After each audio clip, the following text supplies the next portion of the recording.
People will always tell you that poverty is not a crime. But what nobody tells you is that poverty will expose the true heart of a child. And Kelvin's heart? It shocked everyone. Kelvin grew up with his mother, Mama Rose, in a small, weather-beaten room at the edge of their community. Every morning, by 4:30 a.m., she woke up to grind beans and prepare akara to sell by the roadside. The heat from the frying pan always burned her arms, leaving dark marks on her skin. But she endured it for one reason. Kelvin. He was her only child, her only testimony, her only hope in a world that never gave her anything easily. Mama Rose trained him in school with small profits from akara, borrowing sometimes, sacrificing most of the time. She would rather go to bed hungry than let her son miss school. But as Kelvin grew older, he began to despise the very life that kept him alive. He hated the smell of smoke on his mother's clothes. He hated the small room they lived in. He hated the fact that his friends had parents who drove cars, lived in estates, and spoke polished English. And soon, he began to hate his mother too. When Kelvin entered senior secondary school, he quickly mixed with the rich kids, the children of politicians, business owners, and influential people. They wore expensive perfumes, had the latest phones, and bragged about vacations abroad. Kelvin felt he finally belonged somewhere. But the price of belonging was high. He had to pretend he wasn't poor. He lied that his mother was a businesswoman who traveled often. He lied that they lived in a big house that was under renovation. He lied about everything. His classmates believed him, until one day. One afternoon, Kelvin's classmates decided to follow him home after school.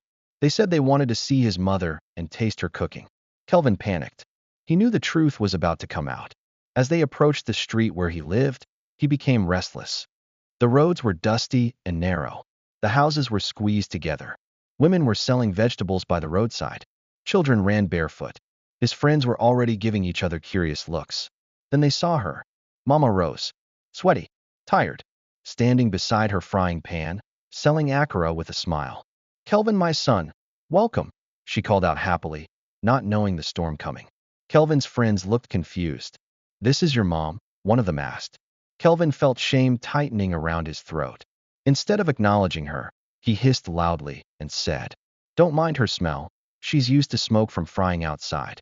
Let's just pass." His mother froze. Her smile disappeared. Her heart shattered.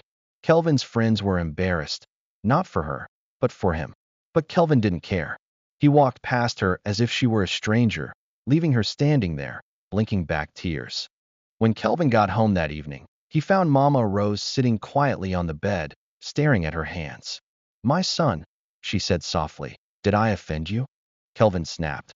"Mama, do you want me to be a laughingstock? Must you disgrace me every day with this akara business?" The woman who carried him in her womb. The woman who nearly died giving birth. The woman who sacrificed everything. She whispered only two words. "I'm sorry." But Kelvin ignored her. He slept that night with pride. She slept with pain. 2 days later, something strange happened.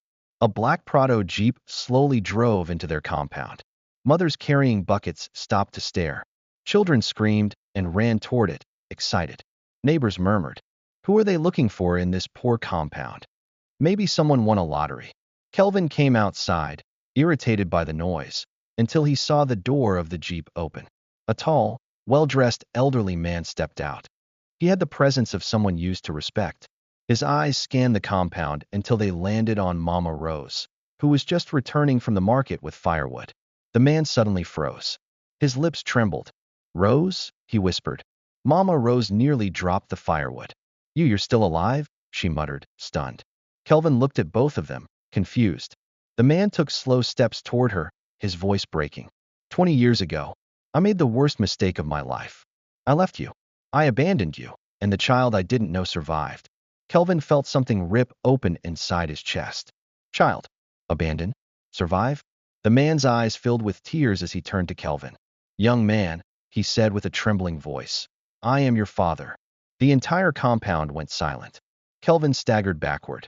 His mouth fell open. His classmates, who happened to be nearby, screamed in shock. The man continued, "I've searched for your mother for years.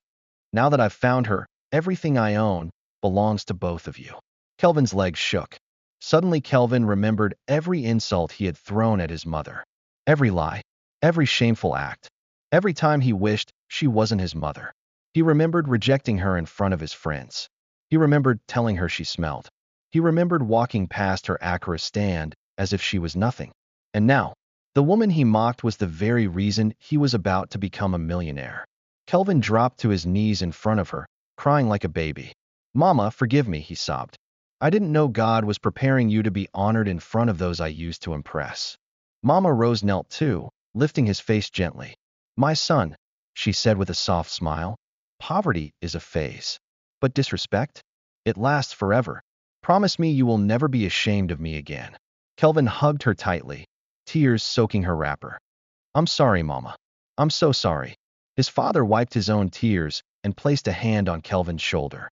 "Your mother is a queen," he said, "and she raised a son stronger than I ever was." Within 3 weeks, Mama Rose moved into a beautiful house. Kelvin started school in a private academy. Their once poor life transformed completely. But Kelvin never forgot. Whenever he saw his mother frying Acura again, not because she needed money, but because she enjoyed it, he always helped her, greeting her proudly in front of anyone. Because now he knew. Being poor isn't shameful.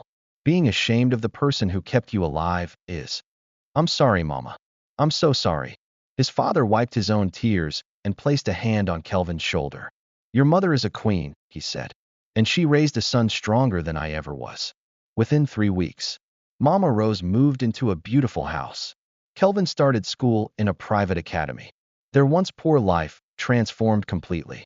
But Kelvin never forgot. Whenever he saw his mother frying Acura again, not because she needed money, but because she enjoyed it, he always helped her, greeting her proudly in front of anyone. Because now he knew. Being poor isn't shameful. Being ashamed of the person who kept you alive is.